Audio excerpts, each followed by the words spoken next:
All right, everybody. It's 11:01, Friday the 22nd. We told you last week we was going to be back with that better audio. This is the super producer trying to say, I told y'all he gave me a new name. So probably each week I'm going to get this new name. Okay. You'll get it. But we got Mr. Mario Coons here in the house, getting ready to bring you all of your fitness news, everything that you need to be doing out there to get in shape. I'm going to jump in here real quick. I fell off a little bit, y'all, the last week and a half. I'm going to be honest because we watching what I'm doing here. I fell off. I'm not going to say I didn't. I fell off, but I'm back on it, all right? So, Mario's probably going to, at the end of the show, talk about that. We'll talk about that. We're going to address that one. All right, y'all. We're getting ready to bring him on. Mr. Mario Coons, here we go. All right. It is great to be back another week, and we are ready for another episode of the Vanguard Fitness Hour. Hopefully, 2021 has been treating you all right. We are, 22 days into the new year. New challenges, new opportunities, and we're looking forward to meeting those together. And a big part of that is going to be addressing our health and making sure that we are doing all the things that we need to do to make sure that these beautiful machines that the good Lord gave us are operating properly and efficiently. So with that being said, it's time to get started because, as always, we've got 20 pounds of inspiration, motivation, and education to stuff into a 10-pound bag. So let's get going with that. First of all, I want to start off with what's new with the fitness guru. Now, this is the first time I've addressed this. And basically what I wanted to do is to utilize that as a platform or as an opportunity to reveal and share with the audience what it is that I'm doing differently. And a change that I wanted to start making for the new year in terms of my exercise routine will start to integrate more jump rope activity. Now, if you've done jump rope activities before, or if you've maybe read about it or just heard about it or know someone that's participated in that kind of activity, it is an excellent calorie burner. I mean, it works so many muscle groups. You've got the entire body going. The cardiovascular system is functioning at high levels. You've got a ton of different muscles that are integrating and working together to make that movement happen. So it's a great exercise, and although I do it sparingly in between different exercises, I was going to make it a regular part of my routine. So this is what I've been doing with jump rope. So basically, I've targeted a certain amount of repetitions that I wanted to perform. So I started this off basically first day one, January 1st, I started this. So I'm performing my jump rope activity. Now, everyone's target can be different. In each set, my goal has been to complete 100 repetitions straight through. Okay, so from 1 to 100. Now, I kind of like to play some mental games with myself to kind of push myself and challenge myself. So let's say I get to 56, and then I trip up. I don't complete the repetition, and I have to stop. As opposed to picking up from 56, I will go back to 50 and pick up from there.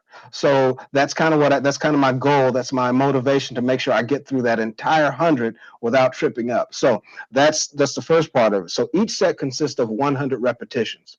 After I complete that set, I perform what's considered to be active rest. Now, with active rest, it's basically the opposite of what a lot of people will do. They complete some type of an exercise, whether it be cardiovascular-based or resistance-based training, and they will have a seat. And they'll rest up, and then they come back and they perform the next exercise. What I've done is to integrate active rest. So it's basically after I complete a set, I'm performing some other activity. It's a little lower level than the primary activity, but it's activity nonetheless. So I've integrated broomstick twists. Well, basically, I take a weighted bar, and you don't have to have a weighted bar. You can use an ordinary broomstick handle. And I'll probably make that one of the exercises that I demonstrate going forward on a future show. But basically, I've got it positioned just above the trapezius muscles, and I'm rotating left to right. Okay, so that's operating and causing my core to become engaged, my abdominals, my obliques. So I'll perform that during my break period. Now, break period, what am I doing with that? I started off with, after I complete each set, I have a 1-minute break, and then I go into the next one. So during that 60-second break is active rest. So I'm performing broomstick twists in between those sets. Now, I'll get real creative. I'll change up exercises for active rest. So another time, it might be a slow jog in place. It might be dumbbell curls. It might be body weight squats. So you can have fun with this so it doesn't become stagnant and stale. Once I come back after that 60-second period is expired, I go back and I complete the next set. So the goal that I set for myself was 1,200 repetitions or 1,200 jumps. So I'm doing that 100 reps 12 times. And in between, during that 60-second period, I'm performing my active rest exercise, whichever it was that I've chosen to perform. And that's been giving me a really good workout. I've really been enjoying it. To step up the challenge, what I started to do after a week, I cut my rest period by 5 seconds. So what I'm trying to do is really to engage and enhance and develop my cardiovascular system. So now it's 55 seconds in between breaks. That also shortens my active rest time or exercises, but I'm getting back to that primary exercise. So like I said, I'm just 22 days in it. I've been really religious about it because I've been having some good success and I'm enjoying it and having fun with it. But that's how that's been working. So every week I cut back 5 seconds. So that's just something that I wanted to share with you. I thought it was a really exciting way to go. And if it doesn't take a lot of space, doesn't require a lot of equipment, basically a simple jump rope. Even if you don't have a jump rope and you want to simulate the movement of a jump rope, you can do that also. You're basically just rotating those arms, a little bit of a hop off the ground. If you've got joint issues, knees or ankles may be a problem. You don't even have to leave the ground. You can just kind of bounce up and down on the balls of your feet and simulate that jump rope activity. So that's something that you might want to think about when you are coming up with a new and creative ways to exercise. But that's what I'm doing. Basically, I am utilizing jump rope sequencing is kind of what I've referred to it as. So if you want more information about it, I'm going to have my contact info at the end of the show, and I'll give you a sample workout that you can utilize that I'm training with as well. So that brings up the next topic. And I was going to get into our first article for the day.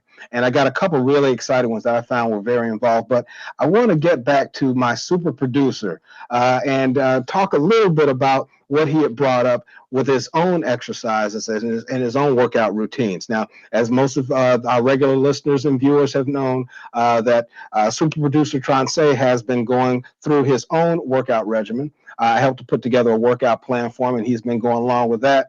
And just like we talked about before, there are going to be stumbling blocks. I wanted him to share, if you would be so kind, what it is that you've been going through and what some of those stumbling blocks have been and how you've addressed that. What did it make you feel? Because I know there are a ton of people out there that are going through the same thing. It's 22 days into it. And actually, the day before Inauguration Day, which was the 20th, January 19th is known as Quitter's Day. Now, I don't want to offend anyone, but that's what the term has been known as.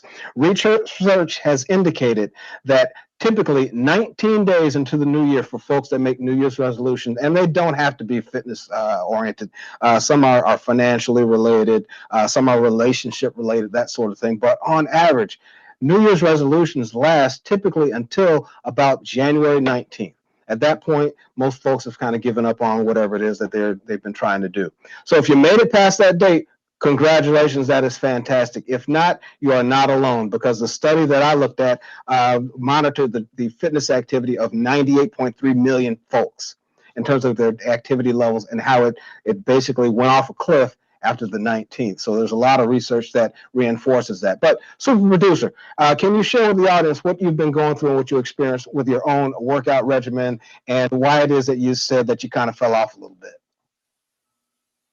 Well, basically, what happened, more so, I think it was just a little bit more personal goal setting that really really wanted to make sure that I was doing it correctly.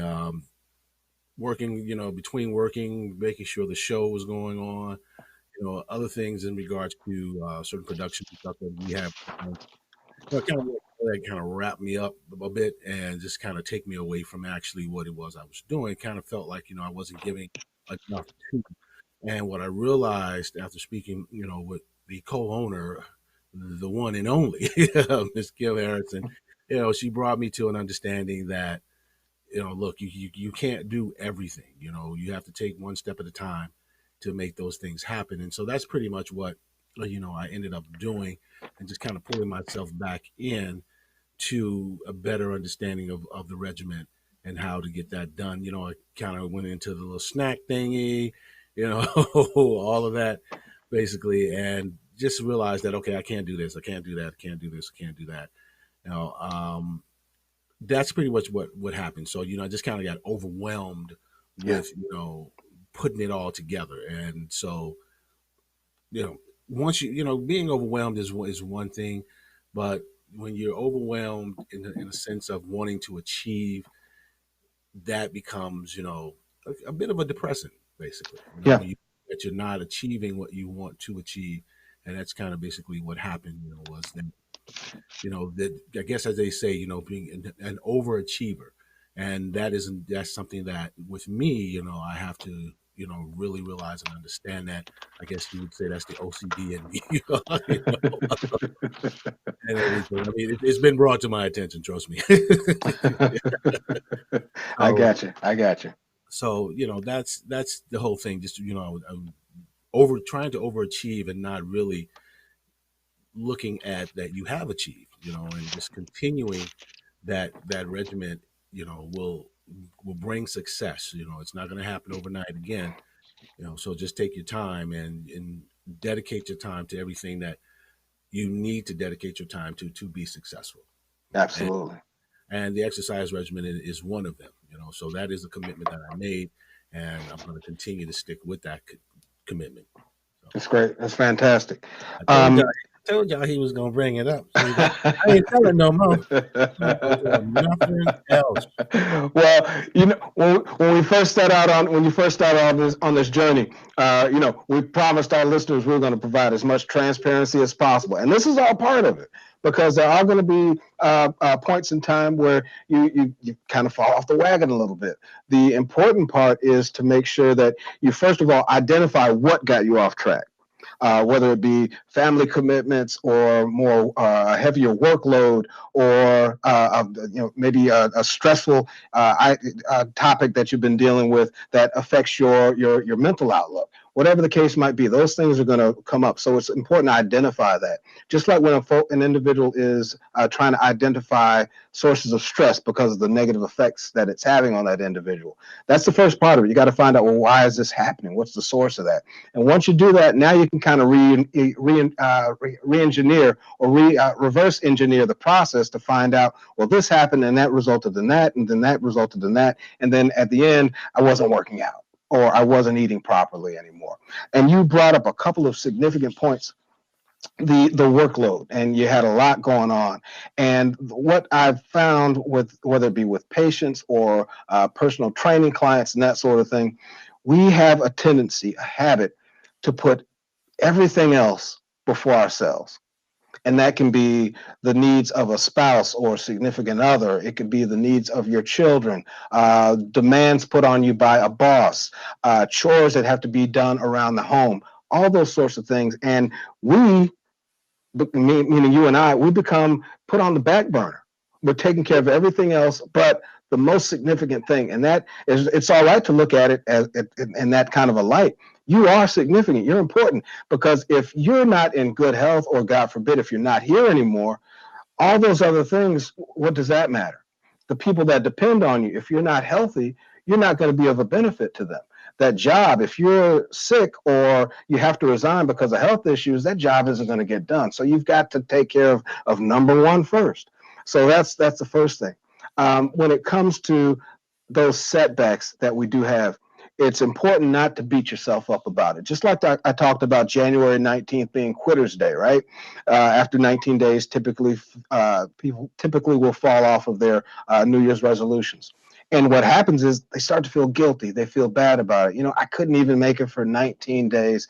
This hasn't happened in all this time. It's not going to happen now. And they just kind of put those goals to the side, and they just, kind of forget about it until the next year. And they try to do the same thing. It becomes a vicious cycle.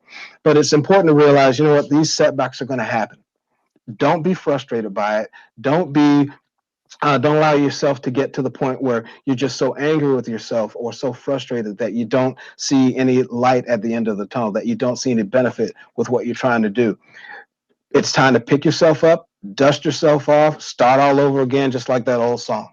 And that's what's going to put you through, because those trouble spots are going to come up. And you're just seeing the tip of the iceberg now. But when you stay with it, when you stay steadfast on that goal, that's when you're going to see the benefits of it. Because it's not so much a resolution, it's a lifestyle change.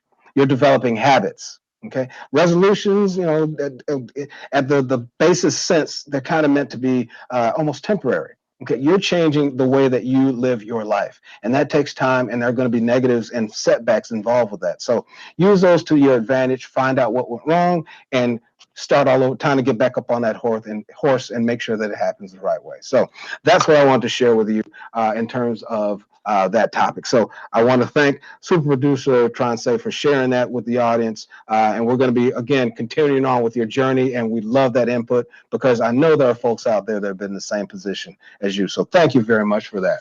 Next, I want to get into our first article of the week. And I found a couple of very interesting ones that are very recent. The first one is the topic of it was cheating on your Mediterranean diet with traditional Western foods like pizza, candy, and such can speed up brain aging. Now, what does that mean? So I'm just going to kind of summarize the key points in this. The Mediterranean diet, and I'll get into what foods are compromised on that particular diet. It basically helps you to lose weight in the process, the benefit of it is that research has shown that it slows down the brain aging process. A new study found that if you stick with that type of diet, you're going to get the benefits of it. So in addition to becoming healthier and losing weight, it also performs beneficial functions for the brain. It's going to slow down that aging process. And when you're talking about an aging brain, you're talking about a lot of the abnormalities that go along with that, things like dementia and Alzheimer's and those sorts of things. Research has found that those particular types of diets, when you add unhealthy foods to them, you're basically you're losing those cognitive benefits from that diet. So you can be on that diet, but then when you break it and you start to cheat on it, you're losing the benefits that come from it. Now, this study that this article comes from, it examined 5,001 people, and they were all over the age of 65. The study ran from 1993 to 2012, so it took them time to disseminate the data and to make sure that they extracted the right type of information for it. So it's a very, very thorough study and very long-term and long-reaching. So I'm very confident about the results that these researchers had come up with. They completed cognitive assessments and reported specific foods that were eaten. So they took a look at this Mediterranean diet that these folks were on, and then they tracked or monitored the foods that they cheated with. Were they eating pizzas or burgers or chips or sodas or, all those sorts of things that throw you off of that diet that are not included in that Mediterranean diet. They found that folks that stuck with the Mediterranean diet had brains that were nearly 6 years younger than their peers that were on a typical Western diet. So 6 years is a significant amount of time when you're talking about brain health. So this was very exciting to me.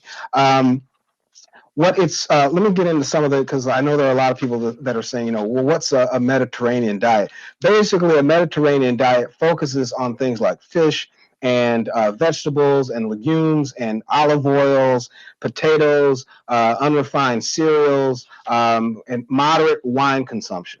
Okay, so those are kind of the foundational items that you can find on a typical Mediterranean diet. So these folks were on this, and then as they went through this study, they monitored how they would perform on certain cognitive tests. And there's a lot of different testing that you can do with that, with shape identification, basic problem solving skills, things like that, memory. So they're checking into all that and monitoring either whether or not the recipients or the participants in the study stayed stagnant, where they were, if they lost, or if they increased in terms of brain cognitive function. So this was very exciting. So what exactly is the Mediterranean diet? And I know there's a lot of them out there. There's keto, there's paleo, Mediterranean is another one. There's a ton of different diets. The Mediterranean has been one that's very popularized just because of the positive effects that most people who stick to it have experienced when they're on it. So basically what you're talking about, you're consuming more fruit, more fish, fewer sugary drinks and snacks. Those are some of the most important or significant aspects of the diet.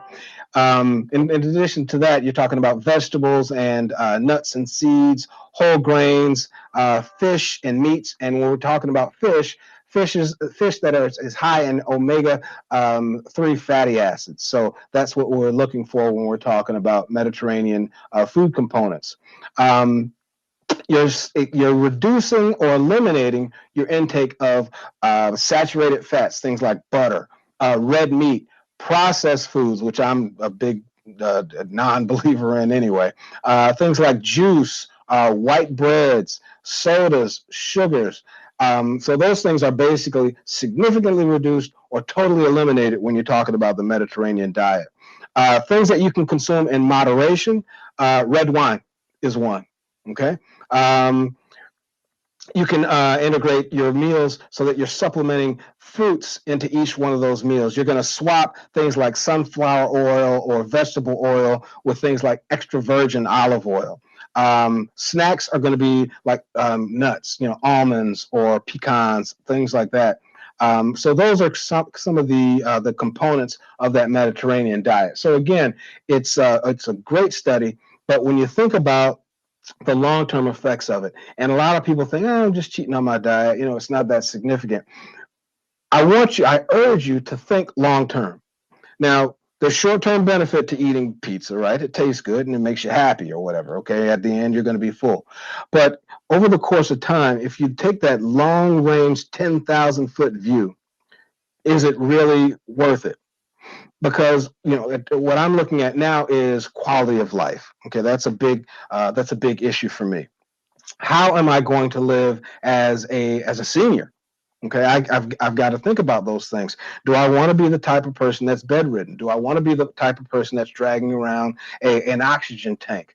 Do I want to be the type of senior that's taking 10, 15, 20 different medications every day in order just to function? And a lot of those are just contraindicative medications that offset the results or the side effects of another drug. I don't want to function like that. I want to be able to take care of myself. I want to be able to do a lot of the things that I was able to do when I was younger. Now I know I'm not going to be able to do all those things, but being able to function independently and live in that manner is very important to me. And a lot of that is brain health. I don't want to be to the point where I'm forgetting things that are at one point pretty significant and basic. So you have to take that long range view. So that's a big part of what this study was about and why I found it to be so interesting. So if you'd like more information about that, again, you can contact. I'm going to give that contact information at the end of the show. If you'd like a copy of the article, I'd be happy to get it over to you. So that is the first article that I wanted to share with you. The next, summer bodies are made in winter. Now, what does that mean? It's a very common slogan among individuals that exercise and work out. What exactly does that mean? A lot of times you get people that, it come May, June, they're looking at, oh, I got to get ready so I can put on this bikini and hit this beach or go to this party or whatever the case might be. In that case, if you're waiting that amount of time, you probably missed your window of opportunity. This is the time where the hard work is put in. We're in the middle of, well, actually toward the end of January right now. This is where you need to be working. Okay, it's real easy to do a lot of those things. Well, maybe not real easy, but it's a lot more. There are fewer barriers to exercise, in particular, particularly in the area of the country where I am, which is the Midwest of the United States. It's we have these brutal winters, and it's real easy to push those things to the side just because it's too cold out, and it's gray out, and it affects your mood, and you got all these negative things going on. It's a challenge. Plus, we're dealing with the pandemic. So this is a time where a lot of folks, will be putting those things off. But on the contrary, this is the time where the work really needs to be put in. So when you think about it, summer bodies are built in the winter. You're basically getting yourself tuned up and built up to the point where when you can finally shed those clothes and show that skin and reveal all that hard work. This is when it happens. Okay, this transformation doesn't occur within the course of a few weeks or even a month. All right, a few months. You've got to be putting in that work over the summer, so don't ignore it. Research has indicated that habits that you form in the wintertime are more likely to stick. Now, why is that? Now, going through the article and kind of picking it apart, what it revealed is that typically but during that winter time you've mastered the ability to build your resistance against a lot of temptations that are out there. What kind of temptations? Well, when it's cold out and you've got bad weather and that, you're more likely to stay at home. What do a lot of people do when they stay at home? Well, they tend to sit down more. Okay, they adopt more sedentary habits.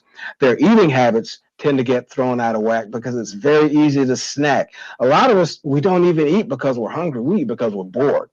So when you're doing that more and more, what's happening? You're combining a sedentary lifestyle with increased caloric intake.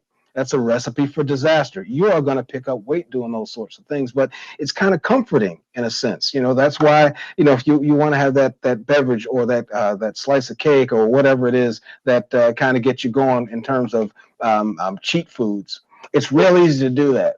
Okay.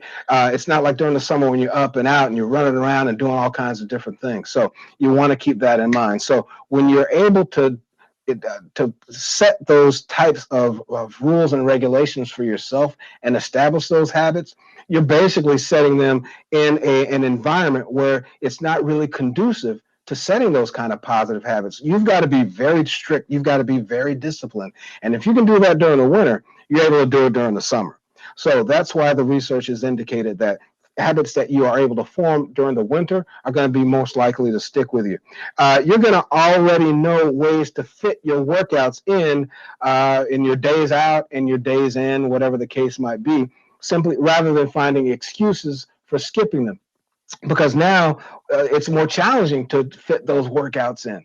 Okay, not only, it's not just a matter of saying if you are going to a gym now, I'm going to make it out to the gym and get my workout in. You've got to get out, you got to get bundled up, you got to warm the car up, you got to maybe deal with inclement weather conditions. It's more challenging. So when you're able to establish those habits now, they're going to stick with you. So my advice is to start small. Okay, just small incremental changes and build on those. I'm a big proponent of that. You've heard me say it before. You're going to hear me say it again. Set small incremental goals and build on those. Okay. Another avenue that you can utilize to establish your success for winter workout and building that summer body now is to use technology to your advantage. That's why smartwatches are so beneficial and they're so prevalent right now. It enables you to establish your goals and then match those goals with whatever it is that you're looking to achieve. So by using that technology in most smartwatches, for example, and I'm not going to name a particular brand because a lot of them are equally good. It's just a matter of what functions they have or what the brand name is. But basically what you're looking for is a smart technology that's going to monitor your activity. It might be a step tracker, your heart rate, the amount of calories that you've burned, your sleep. You've even got some tracking features on smartwatches that'll manage stress, that'll monitor and report stress levels. So those are, very important factors. They're very basic, but those are the components that you're going to be looking for. So use that to your advantage. Keep a record of it. A lot of the features on there will allow you to track daily records, so you can go back and see where you are. But that's a good way to do that. Use technology to your advantage. One of the biggest challenges that we have in the wintertime is particularly on days off when the weather is bad. It is so easy, it is so inviting to just want to stay wrapped up in that cocoon of a blanket or a comforter. It's just harder to get up in the morning sometimes. You just want to kind of stay there. You're nice and cozy and warm and comfortable. And to break that up by going out and exercising, or even to go down into your living room or your basement or wherever it is that you exercise, if you're exercising at home, to get up out of that bed, that comfortable position, is just kind of tough. It's challenging. So you want to know that going in. It's going to be more challenging. But keep in mind, no one has ever gotten fit by laying in bed. So you want to make sure that you're making sure that you're staying the course, just like you're getting up, and if you have to go to work, right? You need to get up just the same way to get your exercise in, to get your workouts done, to prepare that meal, do your meal prep, those sorts of things. So your first obstacle in a lot of cases is just getting yourself out of bed and doing it and making it happen. That snooze button can be a killer. Now, if you've got a snooze button, that's fine, but set it up, it goes off, set it, hit that button the one time and get yourself out of bed. When you do those repeated snooze hits and just allowing, I need another 10 minutes, just another 15 minutes. Before you know it, you're going to get to a point where you're not going to do anything. So you want to make sure that that's the case. One tactic or strategy that I use, it was a very simple one, but I found it to be effective. Before I even had a smartphone, I had just a regular traditional old alarm clock. And I would have it set to go off so that I can get my workout in. And there were some days where I was just dragging and I just did not feel like doing it. One of the things that I did, and it was very simple, I just moved my alarm clock from out of arm's reach. I set it on the other side of the room. So in order to get that irritating buzz to shut up, I had to get out of bed, make it over to the dresser all the way across the room and set it off. At that point, I'm kind of already up. So I just figured I might as well just keep going. So that was a simple thing. Maybe it wouldn't work for some, but it worked for me. And that was a simple strategy that I utilized, just getting myself out of bed. Last key point for this. You want to make sure that your motivation is firmly in mind. So that means, what is your goal? What is it that you're trying to achieve? If the goal is, you're basically looking at, why am I doing this? What's the reason for me putting this extra effort in? Focus in on that goal. If it's, I'm trying to get the ideal bikini body, or I'm trying to reduce my A1C numbers because I am a diabetic. If it's because, I've got to get this weight off because my joints are killing me. And you know that by losing weight, you're going to reduce that joint pain and that joint stress. Whatever it is, focus in on it. If you're trying to get into a certain outfit, have that outfit visible. Whatever you got to do, stay motivated, because that's going to push you through, especially in the doldrums of winter. So those are the key points I wanted to take out of the article and share with you today. So summer bodies are made in winter. Don't let winter become an excuse for you. Get it done. Look at this as an opportunity. Because it is cold, and depending, again, where you're located, because the weather is not ideal, now you've got an opportunity, because you're basically eliminating a lot of the other distractions that are out there. The festivals aren't going on. You're not going out and hanging out at the park. There's not a lot of outdoor parties or any outdoor parties at all. So use that, okay? Those things aren't taking place. I've got to supplement it, or I've got to fill that space with something else. That other thing, that something else, could be you dedicating your workouts to improving your body. Okay, so having said that, I want to get into the show topic of the day. This is actually going to be my first two-parter. It is effective ways to lose the belly fat. And these methods, these strategies I'm going to share with you, have been backed by science. Now, the reason why it's going to be a two-parter, there are 20 different topics or tactics that you can use. So I'm basically cutting those in half. I'm going to give you the first 10 today. And then when we come back next week, in addition to our other topics that I'm going to share with you, we're going to get into the other half, the 11 through 20. So this is a great article, because one of the most common things that I am addressed with when I'm talking with individuals is when they're talking about, I want to get healthy, I want to get fit, I'm trying to lose, I'm trying to tone. And I dig a little deeper. What does that mean? You want to tone, you want to tighten up, that sort of thing. And invariably, I would say in excess of 90% of those feedback responses I get, it has to do with the midsection. It has to do with the belly fat. It has to do with the obliques. They want to lose the love handles and that sort of thing. Now, don't be confused. There is no such thing as spot reduction. What is spot reduction? I can't say that I want to lose fat in my triceps muscle. You can't say that. You can say it, but it ain't going to happen. You can't say that I want to lose these cottage cheese thighs, and that's why I want the fat to go away from. It doesn't happen that way. The body burns fat where the body burns fat. When you burn fat, it's a process that takes place metabolically throughout the entire physiological structure. So you can't just target one specific area. When you lose body fat, the body is going to determine where it's going to come away from. So the process is to burn body fat, and in general, You want to do things that are going to help to burn or torch body fat the most effective and efficient manner possible. So that's your goal. So that's what this is about. So these are strategies that are designed to target visceral fat or central fat, basically the fat that is around the midsection of an individual. So first one, eat more soluble fiber. Okay, that is topic number one. And if you're jotting these down, I highly recommend it because you need to put these down as part of your regimen. Soluble fiber. What does soluble fiber do?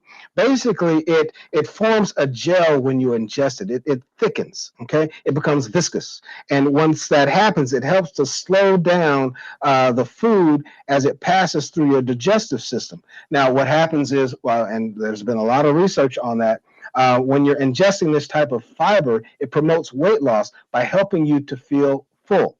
Okay, and what happens when you feel full? Typically, if you're doing the right things, you stop eating, right? So you're not eating as much, you're not taking in as many calories. Soluble fiber will also help you to decrease the number of calories that your body actually absorbs from food. So it's a great way to enhance your weight loss regimen and your weight loss tactics. So soluble fiber is key. What are some sources of soluble fiber? I'm going to give you some. Flax seeds. Now, I use flax seeds a lot. I mix those into my smoothies, my protein drinks, and that. You can find them from any health food store, or grocery stores will carry them. Some of the higher end ones. That's one. Shiitake noodles, good source. Brussels sprouts, avocados, legumes, basically beans, blackberries. These are all excellent sources of soluble fiber. So if you're interested in losing about belly fat, a good starting point is to increase your intake of soluble fiber. So take that into account. Number two, you want to decrease or eliminate your consumption of trans fats. Okay, these are fats that are basically created. What's done in food processing labs, basically they pump hydrogen into regular oils, things like soybean oil, for example, and they become what are known as trans fats. So where do you find those? Typically, the most common sources like margarine. You can also find them as an additive in packaged foods, just because not only does it adds flavor, it extends shelf life. So those are a couple of sources. Now, you don't find as much in processed foods as you once did because people are becoming more and more aware of the dangers of the consumption of trans fats. And that's why you see a lot of foods promoted, product XYZ now with zero trans fats. They're trying to attract you to the point that, we're not putting this basically almost toxic substance into our food items. These fats, trans fats, have been linked to certain debilitating conditions, things like heart disease, insulin resistance. If you are diabetic, you definitely need to be aware of that, and abdominal fat gain. And these are studies that have been conducted over and over again and proven to help you reduce your belly fat and to help protect your health. Basically, what you want to do is get into the habit of reading those nutritional labels. I can't stress that enough. And once you get into the habit of doing it, it's going to benefit you quite a bit. So when you're going grocery shopping, if you're picking up a food item, a lot of even restaurant menus will now have nutritional information on there. Look and see what it is that you're putting in your body. Okay, take a few minutes, take it off the shelf or get it out of the freezer counter or whatever the case might be. Take a look at the back. You see something that indicates trans fats are in your foods, you need to put that back if you're trying to you're serious about reducing your amount of belly fat. So that's another one. This one is probably going to make a few people uncomfortable and maybe even unhappy, but you want to reduce your consumption of alcohol. And once I'm sorry about that. That should be on mute, and that is a big no-no. Phones allowed. So, There are no cell phones allowed. and you know what, super producer, you are absolutely right, and I'm gonna smack my own hand, bad man. All Thank you. right. All right. The one that I just mentioned that is probably going to make a few people uncomfortable. You want to reduce your consumption of alcohol. And I know that's a tough one, especially now. If you've been paying attention to any news reports, particularly a lot of these business news or consumer reports, the consumption during this pandemic of alcohol has been skyrocketing. And that's because we utilize alcohol consumption as a coping mechanism. We tend to relax and unwind over a glass of wine or a beer or your spirit of choice, whatever the case might be. The downside of that is it does contribute to additional body fat. And I'm not just talking about beer bellies. I mean, most people know about that. You drink too much beer, it's going to show in that mix section. You're going to develop a gut. It's not just limited to that. And it's simply because a lot of alcohols will contain sugars. And over time, that sugar accumulates. And it's just like sodas. You see, there's a difference between sugary foods and sugary beverages. Sugary beverages, the sugar content is absorbed more efficiently, more rapidly when you drink, when you're consuming a beverage as opposed to a food. It's just a quicker, faster process. So you're taking those excess calories, and they are going to be stored as fat in a very fast manner. So you want to make sure that you're restricting that. If you do consume alcohol, of course, you want to do it in moderation. But alcohol consumption, overconsumption, will contribute to excess body fat. And what we're talking about is something that's referred to as central obesity. Basically, central obesity, just like I mentioned midsection fat, it's just excess fat that's stored around your waist. Okay, and that is something that once that occurs, you start to develop a WHR, which is a waist to hip ratio that's out of line. You've got too much fat around the midsection than you do in other parts of your body. And unfortunately, that's the body type or body shape that's more often associated with things like diabetes and high blood pressure, hypertension, certain forms of cancer, liver disease, fatty liver disease, those sorts of things. So you definitely want to be aware of that. So alcohol consumption, cutting back is a really good idea if you're trying to reduce that belly fat. Next up, topic number 4, or tip number 4. You want to eat a higher protein diet. Now, a lot of people that are in the habit of working out, particularly bodybuilders and heavy lifters, and that they already know the benefits of that. Okay, because protein is basically the building blocks of muscle. It's an extremely important nutrient for weight management. What happens is protein will help to raise your metabolic rate. Okay, that's basically the rate at which foods that you take in or consume are converted into energy. So that's what we're talking about when we're referring to metabolic rate. It's going to also help you to retain muscle even as you lose weight, and that's the key to weight loss. You want to lose the weight, and when I say weight, I'm basically referring to body fat. Okay, you want to lose that body fat, which will make the weight come down, but at the same time, you don't want to cannibalize muscle tissue. So you want to build or maintain muscle as you reduce your weight and eliminate a lot of that body fat. So that's kind of the key, and a lot of people miss that. It's not just about the pounds coming off. How are you going to look once those pounds come off? You don't want to be soft and pudgy and have a structure that doesn't look like it's toned and tightened. So you want the two kind of go hand in hand. Good sources of protein, things like meats, fish. Now, when you're talking about meat, I'm referring to red meats, but you want to make sure that the cuts of meat that you get are trimmed of as much fat as possible. So you want to get the leaner cuts of meat. That's why you hear the term marbleization. We've got the little striations of fat in there, and they tend to be very thin. So you're looking for more of that than you are, less of that than you are the fat, the red meat. So you want to be aware of that. Fish, things like eggs, dairy, as long as you're not lactose intolerant, whey protein, and beans. So these are just some components that you can utilize to make sure that you're taking in an adequate amount of protein. So that's number 4. Number 5, which is probably one of the most difficult to control, simply because a lot of these the sources of it come from external factors. So basically factors that we a lot of times don't have much control over. And that is reducing your stress levels. Even our super producer, Transe, mentioned his stress as a result of work obligations and trying to make some things happen. Because of that, what happens when we're under stress, the brain produces a hormone called cortisol, which is known as the stress hormone. And that stress hormone, basically, it controls things like, our appetite. We tend to eat more a lot of times when we're under stress. In other cases, the reverse happens. We don't want to eat at all, so you're not taking in the nutrients that you need, or the right amount of nutrients. So it basically throws everything out of whack.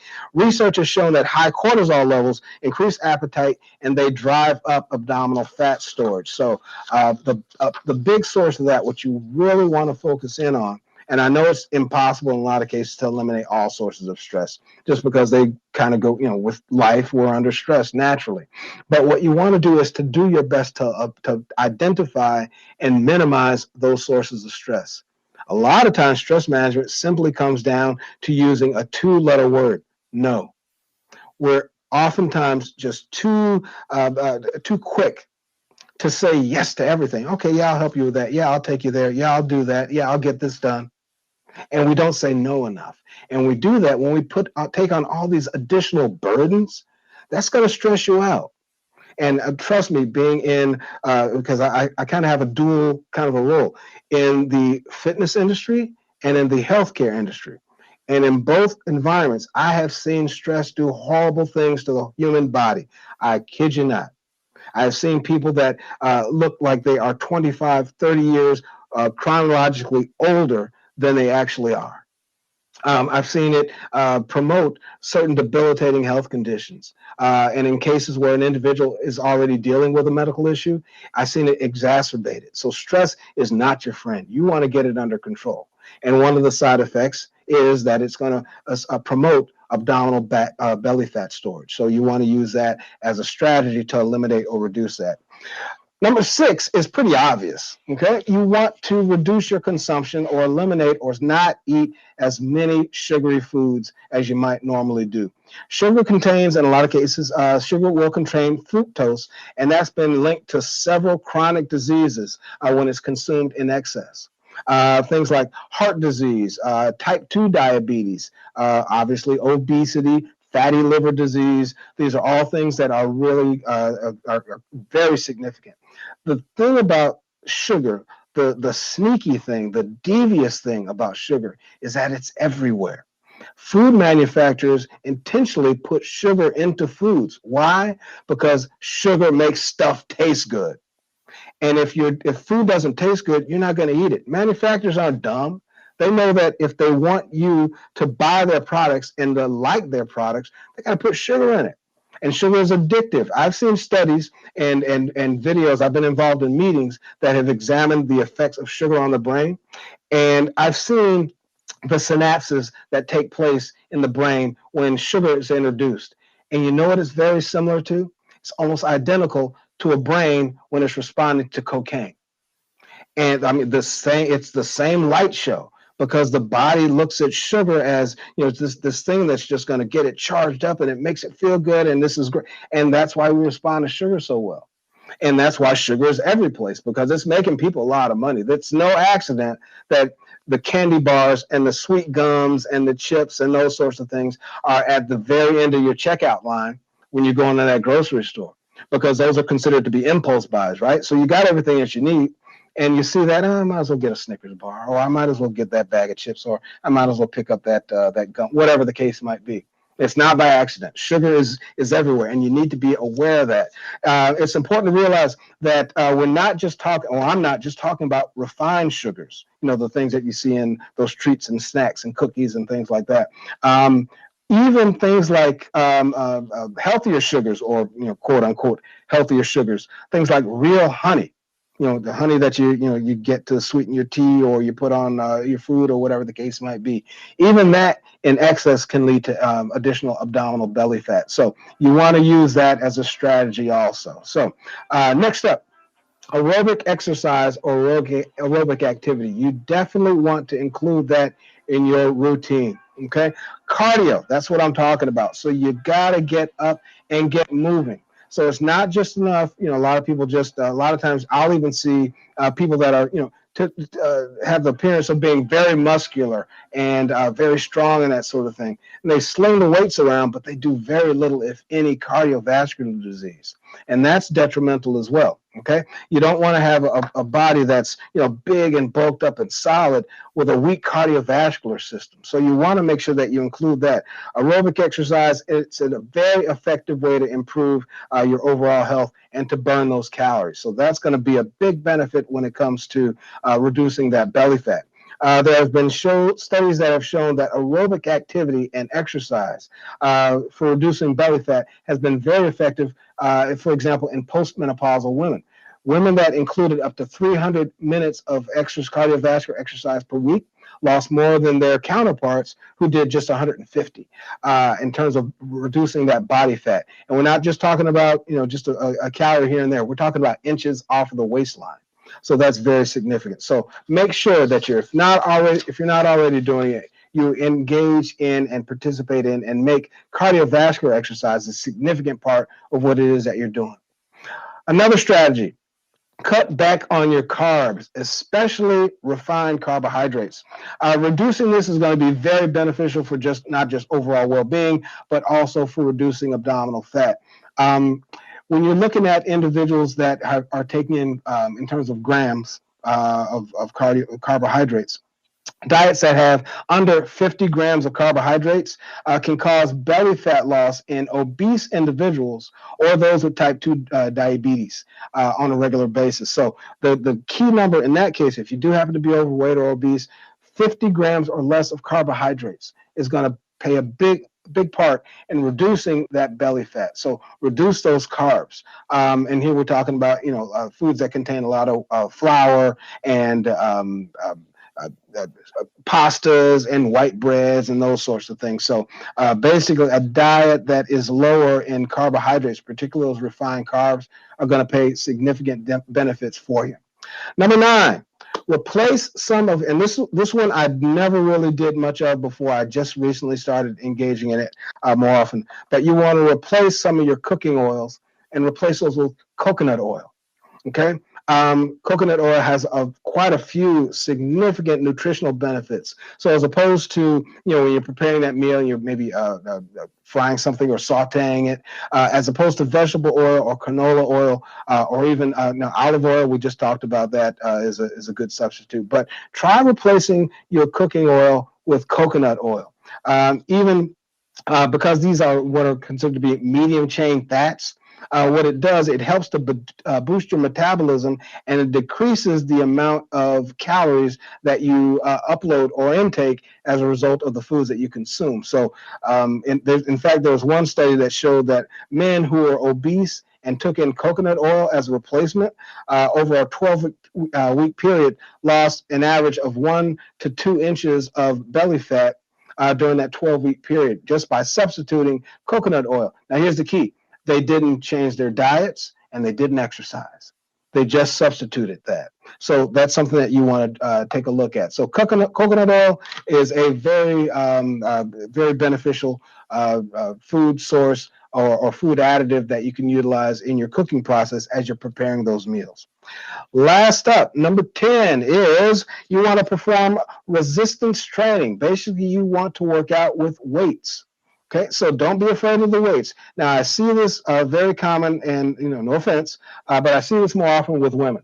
Women tend to have a fear that if they start to lift, they're going to bulk up and they're going to end up looking like men, and they're going to lose that softer appearance, and they're going to look rugged and muscular and very dense and thick and bulky.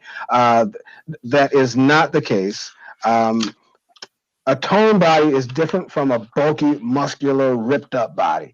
And simply because women don't have testosterone, they don't have the hormones that are essential in building that huge muscle.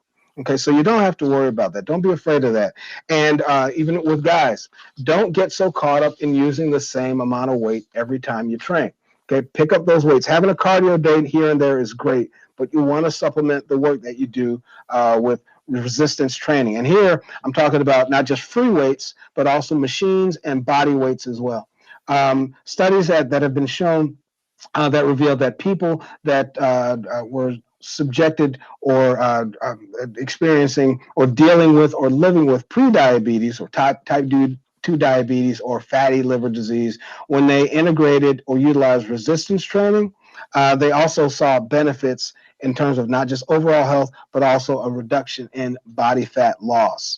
Abdominal fat loss. So those are just some strategies that you can use. So I went through my top 10. Next, for our next broadcast, I'm gonna be talking about the next set of 10 when we're talking about losing the body fat part 2 and how we put all this stuff together to make it work for us so we can reduce that midsection and get a more toned and streamlined appearance to ourselves. So having said that, next up, I know we're running a little close, but I did want to get into our fitness tip of the day. And the fitness tip of the day that I have for you is to know before you go. A lot of people now more than ever are ordering carryout. Pretty soon, eventually, the restaurants are going to be opening back up. My suggestion is to go on. A lot of these restaurants have websites. Okay, particularly a lot of your higher end ones, and even some of the smaller ones.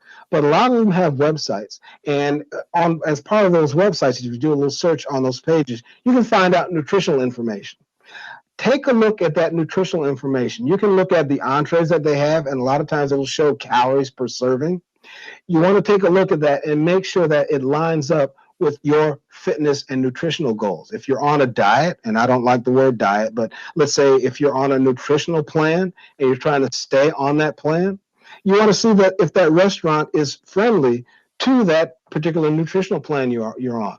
So if you're going to a particular restaurant and you know that nothing on the menu is really going to do you any good, it might be time to find another another restaurant. You can do the same with carryout. Okay, you don't have to be sitting or dining in, but even with carryout, take a look at those food items. If it's not listed, do some research and find out, well, how many calories are in this particular food item on average. Now, that could vary from depending on how the food was prepared, but you can get a good baseline. You can have a good idea of what that food item is going to look like in terms of caloric intake, in terms of the amount of fat grams, in terms of how many carbohydrates, in terms of how many grams of protein you're getting from those. You can get those basic macronutrient numbers just by doing a little bit of research. So again, my advice, my strategy, my tip of the week is to know before you go. Find out what kind of food items are offered by that restaurant and what the nutritional content is within those food items. So next up, I wanted to take a time. I got a brand new exercise for the week that I want to show you before we sign off. So let me reposition my camera. What we're going to be doing is a brand new exercise, and we're going to be doing something that's going to be toning and working our back. And that is a unilateral dumbbell row. So hopefully I am showing up on the screen fairly clearly. What I'm going to do is start on one side. I'm going to utilize a dumbbell. So you can utilize whatever weight you want to use. This happens to be a 40. So I'm going to position myself where I've got my lead foot. In this case, my left leg is forward. The toe is pointing straight ahead. My back foot, which is my right, is out at a slight angle, and I've got the toes positioned outward. So my toes are positioning out to the right. I'm going to take my non-working hand, which is in this case going to be my left. I'm going to wrap it just above the knee toward the lower portion of the thigh. I'm going to bend at the waist and grab my weight. Now from here, what I want to do is I'm going to take a bent over position. I want to try and have my back nice and level. I don't want to have an arch in it. And I'm going to let that dumbbell just kind of hang. I'm letting that weight stretch me out. Now from here, what I want to do is to roll and pull that dumbbell up, keeping it close to the side. I am working a muscle that's referred to as the latissimus dorsi. The latissimus dorsi is actually the largest muscle in the upper body. It's that long, flat muscle that runs along. It basically connects at the rear deltoid and goes down toward the pelvis. So it's a huge muscle. And this unilateral dumbbell row is a good way to tone and define it. So a lot of people use the term, well, I got back fat. Well, if you got back fat, this is a great way to help tone and reduce it. A unilateral dumbbell row. I'm just going to change my positioning so you can see it from a different angle. A frontal position. Just rolling that dumbbell straight up and down.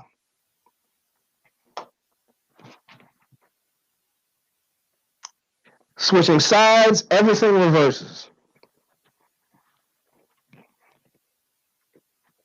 Hopefully I'm coming in on the camera properly. Raising that up. I'm going going to get a full contraction at the top and lower it under control.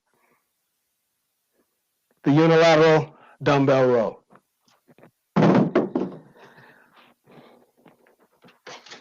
All right. Hopefully that is something that you can integrate into your own workouts. I've shared a couple of things that I've been using myself with the jump rope sequencing and the unilateral dumbbell row. We've now addressed, I believe, about 5 different exercises. For our next broadcast, we're going to string those together and we're going to perform a sample workout utilizing all of those exercises together. So I'm looking forward to that. Okay, so super producer, how are we looking? Ladies and gentlemen, that is the time. That is the time. The Vanguard Fitness Hour brought to you by WDHR Digital Radio Broadcasting. Once again, lose the belly fat, part 1. Next week, part 2, lose your belly fat. Exercise of the week. So this is what we do, people. See you next week, Friday at 11 a.m. Central Time, 12 p.m. New York time, 9 p.m. California time. Mountain time, that's 8 a.m. actually. It's going to be 8 a.m. on the mountain time. Let's see, China, Japan, Russia, all you people. Anybody want to come in and get a workout, come on in. How about folks from Zimbabwe? Can they come in? Okay, the people from Zimbabwe, Ghana. We didn't forget you all. We'll see you guys again Friday, January 29th is our next show. Looking forward to it. Until the next time, remember the Vanguard motto: train hard, eat clean, and stay focused. Stay healthy, folks. I'll see you next week. See you next week, y'all. Peace.